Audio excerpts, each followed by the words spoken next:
Well, 2 employees are still recovering from injuries sustained in a shooting yesterday at a plant in Albertville after another employee opened fire.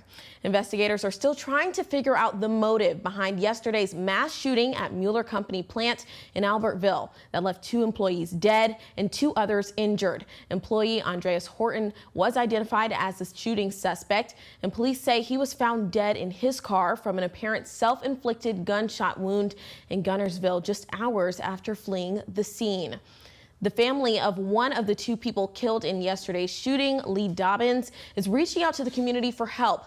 The Dobbins family has started a GoFundMe campaign to raise money for funeral expenses and to help support the wife and daughter Lee leaves behind. You can find that link on RocketCityNow.com.